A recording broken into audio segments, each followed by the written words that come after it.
देखिए, सबसे पहले सभी प्रेस के हमारे बंधुओं को सादर नमस्कार। और भारतीय जनता पार्टी ने चुनाव के समय में जो चुनावी संकल्प पत्र है उसको ध्यान में रखकर आज ये प्रेस कॉन्फ्रेंस आयोजित किया गया है। भाजपा कैसे संकल्प पत्र लोगों के विचारों से बनाती है, कैसे हम इस कार्यक्रम को करेंगे, इन्हीं सब विषयों के साथ आज ये प्रेस कॉन्फ्रेंस का आयोजन किया गया है। भाजपा के संकल्प पत्र के लिए पार्टी 1 करोड़ से ज़्यादा लोगों से उनके सुझाव एकत्रित करेगी और उसी के आधार पर संकल्प पत्र तैयार होगा। ये अभियान शुरू भी हो गया है। पहले चरण में 26 से 29 फरवरी का समय था, जिसमें राष्ट्रीय कार्यशाला 26 फरवरी को दिल्ली में आयोजित की गई। फिर उसी दिन राष्ट्रीय लॉन्च कार्यक्रम किया गया और 37 प्रदेश में ये लॉन्चिंग कार्यक्रम 27 से 28 फरवरी के बीच में हुआ प्रदेश स्तर पर, और 1000 जिला लॉन्च कार्यक्रम 28 और 29 फरवरी को देश भर में हुआ। और दूसरे चरण में विकसित भारत कोहॉर्ट मिलन एवं संवाद कार्यक्रम जो 27 फरवरी से शुरू हुआ है और 15 मार्च तक यह कार्यक्रम चलेगा। फिर LED प्रचार वाहन के माध्यम से हम लोग सभी लोकसभा के विभिन्न क्षेत्रों में जाएंगे, जो 27 फरवरी से 15 मार्च तक यह कार्यक्रम चलना है। और LED प्रचार वाहन छोटी छोटी हम सभाएं आयोजित कर लोगों से सुझाव एकत्रित करने का काम करेंगे। प्रकोष्ठों के कार्यक्रम अलग से होंगे जो 27 फरवरी से 15 मार्च के बीच में ही होना है। और सुझाव एकत्रित करने के विभिन्न माध्यम से हम लोग सुझाव एकत्रित करेंगे, जैसे जनसंपर्क गतिविधियों के माध्यम से, कोहॉर्ट मिलन एवं संवाद के माध्यम से, घर घर संपर्क करके, नमो ऐप के जरिए ऑनलाइन हम लोगों के विचार लेंगे, मिस्ड कॉल करके लेंगे। जो मिस्ड कॉल नंबर है वो 9090902024 है। इस पे मिस्ड कॉल के माध्यम से करेंगे, सोशल मीडिया के माध्यम से करेंगे, और जगह जगह पर जहाँ पे लोगों की संख्या ज़्यादा होता है वहाँ पे हम कई जगहों पे सुझाव पेटिका रखेंगे। उस सुझाव पेटी में लोग अपने विचारों को देंगे, वो डालेंगे अपने विचार लिख के, उन विचारों को भी हम लोग एकत्र करने का काम करेंगे। और जो कोहॉर्ट है, जो प्रस्तावित कोहॉर्ट और विकसित भारत कोहॉर्ट मिलन का एक कार्यक्रम होगा, जिसमें हमारे आशा आंगनवाड़ी समूह के सदस्य, सहकारिता के सदस्य, व्यापारी बंधु होंगे, पत्रकार बंधु होंगे, कलाकार होंगे, किसान होंगे। किसानों में भी जो विभिन्न तरह के डेयरी से लेकर जो तरह तरह के काम करते हैं उन सभी के बीच हम लोग जाएंगे। सरकारी कर्मचारियों से हम राय लेंगे, सुनार, लोहार, फैक्ट्री मालिक, उद्योगपति और सामाजिक सांस्कृतिक संगठन जो है, खिलाड़ी जो है, इन सभी से हम लोग अलग अलग कोहॉर्ट मिलन का कार्यक्रम करके उनसे सुझाव एकत्रित करेंगे। और उसके बाद हम लोग चार्टर्ड अकाउंटेंट, अधिवक्ता, चिकित्सक, इन सब से भी मिलकर उनके भी सुझाव हम लोग एकत्र करेंगे। सुझाव पेटी हम लोग विभिन्न स्थानों पर रखेंगे। सोशल मीडिया हमारा प्रमुख माध्यम होगा और मिस्ड कॉल के माध्यम से हम लोग अलग तरह से उन सब का विचार लेने का काम करेंगे। धन्यवाद। जैसा कि आप सबको मालूम है कि अभी पूर्व में केंद्रीय नेतृत्व के तत्वाधान में भारतीय जनता पार्टी के राष्ट्रीय अधिवेशन दिल्ली बुलाया गया था। वो कार्यक्रम रखा गया था, 2 दिवसीय का कार्यक्रम था। उसी कार्यक्रम के दौरान आज प्रत्येक पार्टी मुख्यालय में प्रेस वार्ता का कार्यक्रम रखा गया है। अभी संगठन के माध्यम से माननीय जिलाध्यक्ष जी ने आप सबको बताने का काम किया है। विकसित भारत संकल्प यात्रा के कार्यक्रम में, जैसा कि आप सबको पता है कि देश के लोकप्रिय प्रधानमंत्री आदरणीय नरेंद्र मोदी जी, प्रदेश के मुख्यमंत्री योगी आदित्यनाथ जी, जैसा कि आप जान रहे हैं कि उत्तर प्रदेश में हमारी सरकार चल रही है। विकसित भारत संकल्प यात्रा का कार्यक्रम हुआ है। निश्चित रूप से हम सब कह सकते हैं कि विकास का काम जो संकल्प 2047 तक लिया गया है, निश्चित रूप से सफल होगा। आज गांव में चले जाइए तो गांव में निश्चित रूप से जहां से शुरुआत करेंगे विकास, चाहे प्रधानमंत्री आवास का मामला हो, चाहे शौचालय का मामला हो, चाहे वृद्धा पेंशन का मामला हो, चाहे विकलांग, चाहे गैस कनेक्शन, चाहे आप जिस मुद्दे पे चाहे पेयजल की बात कर लीजिए, गांव में सब टंकी, यानी कहने का मतलब विकसित विकास के रूप में निश्चित रूप से काम हुआ है। जैसा कि आप जानते हैं कि जब 2019 में सरकार बनी थी तो आप लोगों ने देखा कि 2019 में सरकार ने जो निर्णय लिया था, वो निर्णय जो सदियों से जो काम नहीं हो पा रहे थे उसको विधेयक में ला करके काम हुआ। चाहे भारत देश का सबसे जटिल मामला जम्मू कश्मीर का धारा 370 का मामला रहा हो, चाहे CAA का मामला रहा, चाहे देश का सबसे बड़ा प्रदेश उत्तर प्रदेश के अयोध्या में भगवान राम मंदिर का मामला रहा, आप लोगों ने देखा निश्चित रूप से आज ये परिवर्तन बहुत हुआ है। अभी पूर्व में जब लोकसभा हुआ, मैं दावे के साथ कह सकता हूं कि विकास इस सरकार में ही दिखाई दे रहा है कि जब देश को आज़ाद हुए 75 वर्ष हुए और 75 वर्ष में 50 साल तक शासन किसने किया आपको सबको पता है। लेकिन जो हमारी सरकार में विकास, मात्र मोदी सरकार में जो 10 साल से विकास दिखाई देने का काम हो रहा है, ये दावे के साथ कह सकता हूँ जो 50 साल में काम नहीं हुआ वो मात्र 10 साल में काम हुआ है। मैं आपको ये भी बताना चाहूँगा कि पूर्ववर्ती के सरकार में देखा तो अभी हमारी सरकार ने श्वेत पत्र भी जारी करने का काम किया।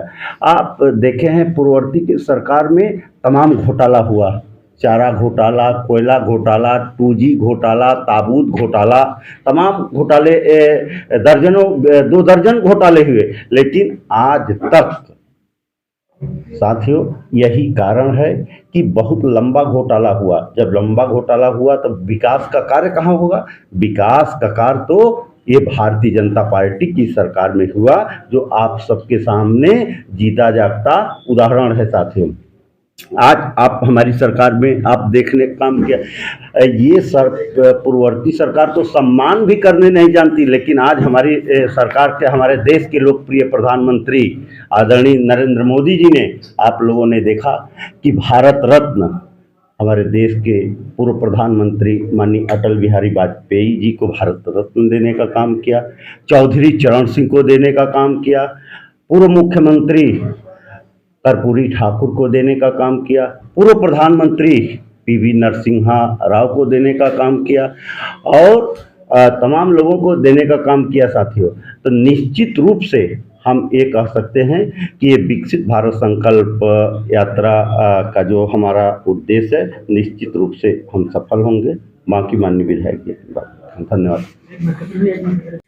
भारतीय जनता पार्टी और हमारे गठबंधन की सरकार की जो भारत में 10 वर्षों से चल रही है वो उपलब्धियों भरा रहा है।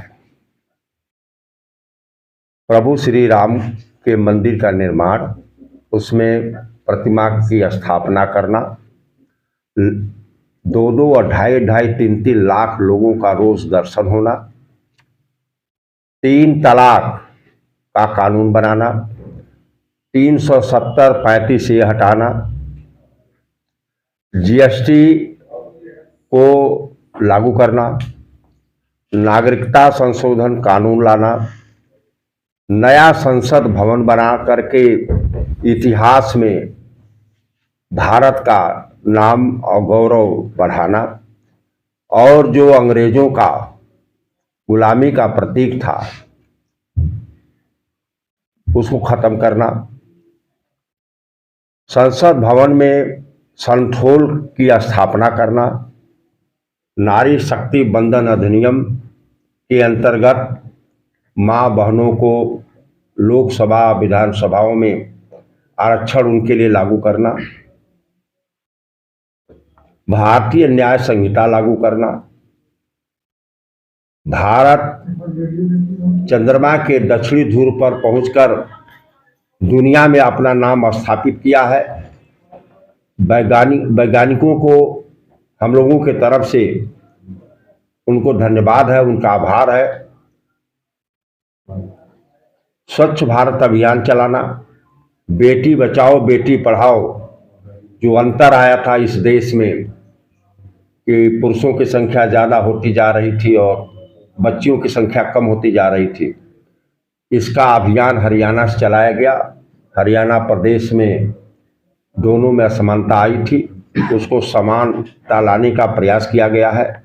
स्वच्छ भारत अभियान का जो कैंपेन प्रधानमंत्री जी ने चलाया, महात्मा गांधी जी के बाद इस विषय को कोई उठाने वाला भारत में रहा है तो श्रद्धेय प्रधानमंत्री जी रहे हैं। नमामि गंगे, गंगा को स्वच्छ बनाए रखने के लिए देश की आस्था जुड़ी हुई है, इसलिए नमामि गंगे का अभियान चलाया गया है। 17 करोड़ लोगों को निःशुल्क गैस गरीबों को बहनों के नाम दिया गया है। 4 करोड़ आवास गरीबों को दिया गया है, जो ये भी बहनों के नाम है। 50 करोड़ लोगों का खाता खुलवाया गया है। अमीर लोगों का खाता पहले से खुला था। गरीब और लाचार और बेसहारा लोग जो गांव में बसते हैं, ऐसे 50 करोड़ लोगों का खाता खुलवाया गया है। गांव के अंदर, हर गांव के अंदर पानी टंकी की स्थापना करके सरकार ने बता दिया, विश्वास दिला दिया आवाम को कि जनता हमारे साथ है और जनता के लिए सरकार काम करती है। और इतिहास ये बनेगा कि बिसलेरी का पानी इंसान भी पिएगा, बिसलेरी का पानी जानवर भी पिएगा, गांव में रहने वाला। और हर गांव में पानी टंकी बना करके यह संदेश देशवासियों को हमारे प्रधानमंत्री जी ने दिया है। 11 करोड़ शौचालय का निर्माण कराया गया है। 55 करोड़ गरीबों को आयुष्मान कार्ड दिया गया है। ओबीसी कमीशन को संवैधानिक दर्जा हमारी सरकार ने दिया है। 10% गरीब सवर्ण समाज के नौजवानों को नौकरियों में आरक्षण दिया गया है। 1 रैंक 1 पेंशन लागू किया है हमारे भारत सरकार ने। और चौधरी चरण सिंह जी, कर्पूरी ठाकुर साहब, लाल कृष्ण आडवाणी साहब, पीवी नरसिम्हा राव साहब के साथ साथ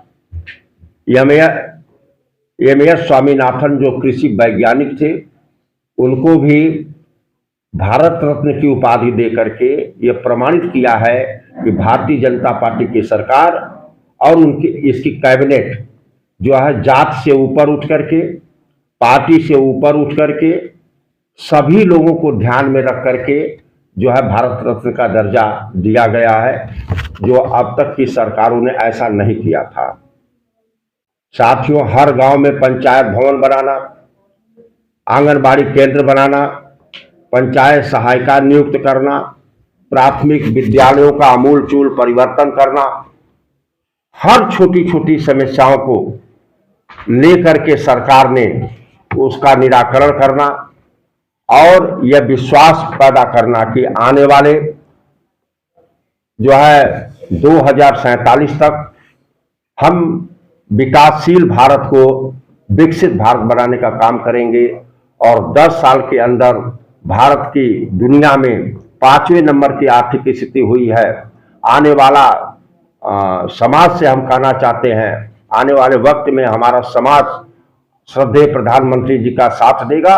तीसरी बार इस देश के की बागडोर श्रद्धेय नरेंद्र मोदी जी के हाथों में जाएगी और दुनिया में भारत तीसरी आर्थिक ताकत बनकर के उभरेगी। और जो है ऐसा ड्रोन विकसित किया हमारे वैज्ञानिकों ने। दुनिया में बहुत सारे देश हैं, लगभग 200 कंट्री हैं, और 200 कंट्री में जो ड्रोन बनाया गया है वह ड्रोन जाता है, दुश्मन पर हमला करता है और ड्रोन वहीं ध्वस्त हो जाता है। लेकिन हमारा जो ड्रोन है भारत का, ऐसा वैज्ञानिकों ने बनाया कि ड्रोन जाता है, हमला करता है और ड्रोन वापस आ जाता है। ऐसा भारत को महारत हासिल हुआ है वैज्ञानिकों के जरिए। इसलिए आने वाले दिनों में हमें 2047 तक विकसित राष्ट्र बनाना है और दुनिया में तीसरे नंबर की आर्थिक ताकत बनाना है। इसलिए हम आवाम से, आप लोगों के माध्यम से यह अनुरोध करना चाहते हैं कि जिस तरीके से यहाँ पर पिछले बार लोकसभा में, पार्लियामेंट में हमारी पार्टी के सांसद को जिता करके और नरेंद्र मोदी साहब के हाथ को मजबूत किया है जनता ने, उसी तरह से पुनः आने वाले दिनों में हमारे सांसद को जिता करके माननीय नरेंद्र मोदी जी के हाथों को हम लोग मजबूत करेंगे और तीसरी बार उनको देश की सियासत को उनके हाथ में देंगे, जिससे हम विश्व गुरु के तरफ अपने देश को बढ़ा सके। इसी के साथ धन्यवाद। अगर कोई साथी कुछ पूछना चाहता है तो पूछ सकता है।